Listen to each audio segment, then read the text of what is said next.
وہ کہیں چھٹی پہ جائیں، بیرون ملک دورے پہ جائیں، کوئی ایسا سینیریو بنے تو جن کو چیف جسٹس نہیں بنایا گیا وہ قائم مقام چیف جسٹس بن جائیں. مطلب اس کی سمجھ نہیں آتی. تو اس کا مطلب یہی ہوا کہ جب قائم مقام چیف جسٹس بھی پھر وہ بنیں گے جو جسٹس یحییٰ افریدی کے بعد کے سینئر موسٹ ہوں گے. لاہور ہائی کورٹ میں اس کی ایک ایگزامپل آ بھی گئی ہے. اب جو یہ ریزائن کیوں نہیں کیا یا کیوں نہیں کر رہے، اس پہ مختلف باتیں، کچھ خبریں، کچھ چیزیں سامنے آ رہی ہیں. اس میں ایک تو سب سے بڑی یہ کہ وہ اسی جو 8 رکنی مخصوص نشستوں والا بینچ، جس کو سہولت کاری کا بھی نام دیا کہ تحریک انصاف ایک پارٹی کو فائدہ پہنچایا گیا، اس میں تو اب بہت کلیئرٹی آ چکی ہے کہ وہ فیصلہ اس کی کوئی منطق نہیں تھی. وہ آگے ابھی جو اگلی سپریم کورٹ ہے اس میں بھی اس کو وہ آگے بڑھا رہے ہیں کہ وہ اپنا وہ گروپ ہے اس کو مضبوط کریں. اچھا اگر یہ ریزائن کر جاتے تو ڈیفینیٹلی جو باقی 6 رہ جاتے انہوں نے کہنا تھا ہم تو اب اقلیت میں آ گئے ہیں اور ہمیں اب یہ لڑائی آگے لے کے جانے کی کوئی ضرورت نہیں ہے، تو شاید معاملہ روٹین میں آ جاتا. تو ان کو بھی اپنے پاؤں پہ مضبوط کرنے کے لیے ریزائن نہیں دیا گیا کہ بھائی یہ تاثر ہو کہ ہم ابھی بھی مضبوط ہیں. پھر جب سپریم کورٹ میں کے رولز بننے ہیں تو وہاں بھی اسٹرینتھ ہو، ہم اپنی مرضی کے رولز اور جو نئے چیف جسٹس ہیں ان کو تھوڑا قابو میں کریں. یہ سوچ اس ریزائن نہ ہونے کے پیچھے ہے، ہو سکتی ہے. اور جو سب سے بڑا کام 26ویں ترمیم کو انڈو کیسے کروانا ہے، یہ اب ایک نئی سوچ پیدا ہوئی ہے. اچھا اگر فوری طور پہ اٹیک کر دیتے، ریزائن کر دیتے، 6 7 8 استعفے آ جاتے اور وکلا تحریک شروع کرتے، حامد خان نے جیسے اناؤنس کیا تھا، اور باقی اس کی ان کو توقع تھی کہ ابھی جو حالات نہیں ہے کہ یہ ایسی کوئی وکلا تحریک جنم لے سکتی ہے. 2007 والی اس وقت کی جو افتخار چودھری والی عدلیہ تھی، تو اس کو ابھی وہ ماحول نہیں ہے یا پوزیشن ان کی نہیں ہے، کمزوریاں ہیں، گروپنگ ہے، جو بھی آپ کہہ لیں، تو ناکام ہو جائے گا یہ اٹیک. تو اس کو پلاننگ کو چینج کیا گیا کہ سپریم کورٹ کے اندر رہ کے ہی تنگ کیا جائے.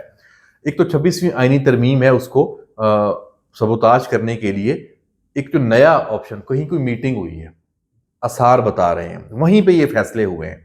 میٹنگ کیا ہوئی ہے؟ وہ میٹنگ یہ ہو سکتی ہے کہ آئینی بینچز تو بن رہے ہیں، تو ہر اب 8 یا 9 یا 10 ججز ہیں یا 6 ہیں، جتنے بھی ہیں، ان کی اپنی تو عدالتیں، ان کے سامنے مقدمات آئیں گے. تو کوشش یہ ہوگی یا کیا یہ جائے گا کہ ہر دوسرے کیس کو آئینی بینچ کو ریفر کر دیں گے، بھائی اس میں تو یہ آئینی سوال ہے، اس میں تو یہ آئینی سوال ہے. تو وہاں پہ ایک سیلاب آ جائے گا آئینی جو بینچز ہیں. تو ظاہر سی بات ہے جب ایک کیپیسٹی سے زیادہ مقدمات آئینی بینچز کو ریفر ہو جائیں گے تو وہ سارا جو ایک جو ڈائیورژن ہے، جس سے جان چھڑانے کے لیے، نظام انصاف کو بہتر کرنے کے لیے آئینی ترمیم لائی گئی 26ویں، کہ آئینی بینچز آئینی معاملات ہونے، جو اصل کام ہے سپریم کورٹ کا انصاف کی فراہمی، عام آدمی کی جو معاملات ہیں، مقدمات ہیں، بزنس مینوں کے ہیں اور دیگر جو ہیں، ان پہ توجہ ہو، جو پینڈنگ کیسز ہیں. تو یہ تو وہی بات کہ ہر کو آئینی بینچ کو ریفر کر دیں تو معاملہ، تو پھر یہ ایک بحث شروع ہو کہ یہ ترمیم ٹھیک تھی نہیں تھی، نظام انصاف تو وہیں کا وہیں ہے. تو پھر ایک تحریک کو جنم دیا جائے کہ دیکھیں سب کچھ معطل ہو گیا ہے، تعطل کا شکار ہو گیا ہے، تو ان کو جواز مل جائے. تو یہ بھی پیچھے ایک جو پلاننگ ہے یہ ہے استعفے نہ دینے کے حوالے سے.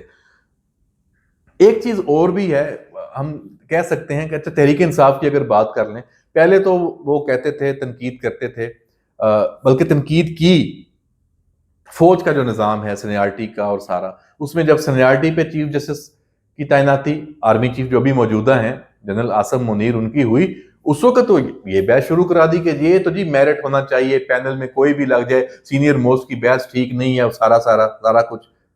ابھی جب 26ویں آئینی ترمیم کے بعد چیف جسٹس سپریم کورٹ کے اپنے اندر یہ بات ہوئی کہ آپ میرٹ پہ ہوں، 3 کا پینل ہو، اس میں سینیارٹی کو ایک طرف رکھ دیں، جو میرٹ پہ پورا، چاہے وہ پہلے نمبر والا ہو یا آخری والا ہو، کوئی فرق نہیں پڑتا، لسٹ کے مطابق، فہرست کے مطابق، کیونکہ سارے ایک ہی کیلیبر ہوتا ہے.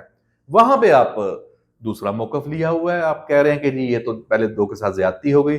تو یہ سمجھ میں آنے والی بات نہیں ہے، بلکہ سمجھ میں آنے والی بات ہے کہ آپ کا جو ٹارگٹ ہے، جو ہدف ہے، وہ نہ میرٹ ہے، نہ کوئی طریقہ کار کے اوپر ہے، آپ کا ہدف صرف ایک ہی ہے، گند ڈالنا ہے. تو ابھی بھی یہی کچھ ہو رہا ہے.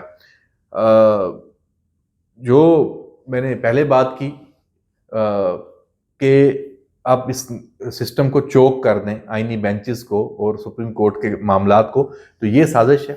باقی جسٹس یحییٰ آفریدی، جیسے میں نے پہلے کہا کہ سینیارٹی یہاں پہ تو بالکل بھی نہیں بنتی۔ ایک جیسے تھے تینوں ججز، جن میں سے جسٹس یحییٰ آفریدی کو چیف جسٹس بنایا گیا ہے، اور اس کے ساتھ ساتھ ان کا جو پروفائل ہے، جو چیزیں ہیں، کسی طور بھی کسی سے کم نہیں بلکہ کچھ زیادہ ہی ہیں باقیوں سے، اور ان کی بالکل مین آف پرنسپل ہیں۔ اپنے آپ کو انہوں نے غیر متنازع رکھنے کی ہر ممکن کوشش کی ہے، ہر وہ قدم اٹھایا ہے جو ایک جج کو اٹھانا چاہیے، جیسے اپنی سوشل لائف ہے اس کو محدود کیا ہے۔ آپ کو سن کے حیرت ہوگی کہ جسٹس یحییٰ آفریدی کے پاس تو آج بھی جو عام جو فون ہے نا، جس کو کہتے ہیں، مطلب اینڈرائڈ نہیں ہے یا آئی فون نہیں ہے، بیسک فون ہے جس پہ صرف کال آ جا سکتی ہے، ایس ایم ایس والا ہوتا ہے، واٹس ایپ نہیں چلتا، یوٹیوب اس میں نہیں کھلتا، فیس بک نہیں ہے۔ تو انہوں نے جب اپنے آپ کو اس حد تک یہ رکھا ہوا ہے کہ اب سوشل جو میڈیا ہے یا سوشل لائف ہے اس میں اپنے آپ کو الگ تھلگ، یہ تو بہت ہی زبردست چیز ہے۔ اچھا، کھلاڑی ہیں ٹینس کے، ان کا جو پچھلا ٹریک ریکارڈ دیکھیں، اچھے لیول کے کھلاڑی تھے اپنے کالج میں بھی، بڑے بڑے مقابلوں میں، لیکن اب بھی ٹینس کھیلتے ہیں۔ تو جو ہم نے چیک کیا، پتا چلا کہ جو مارکر ہوتے ہیں نا ٹینس کھلوانے والے، تو ان کے ساتھ ہی کھیل کے اپنا شوق پورا کر لیتے ہیں۔ کسی کے ساتھ ٹینس کسی اور شخصیت کے ساتھ نہیں کھیلتے کہ ان سے تعلق بن جائے، ریلیشن بن جائے، کل کو ہو جائے کہ جی میں تو آپ کے ساتھ ٹینس کھیلتا ہوں تو میرا یہ مقدمہ آ گیا یا میری یہ خواہش ہے، وہ اثر انداز ہو۔ اس میں بھی اتنے محتاط ہیں کہ اپنے آپ کو وہاں بھی بالکل الگ تھلگ رکھا ہوا ہے۔ تو ایسے چیف جسٹس آئے ہیں، یہ تو بہت بڑی بات ہے۔ اس کو تو قوم کو تو اس فیصلے پہ میں کہتا ہوں کہ سجدہ شکر ادا کرنا چاہیے، اور اس کو ہر حساب سے اب موجودہ جو سپریم کورٹ ہے، جو جسٹس اب یحییٰ آفریدی کی سربراہی میں ہے، اس کو سپورٹ کرنا چاہیے۔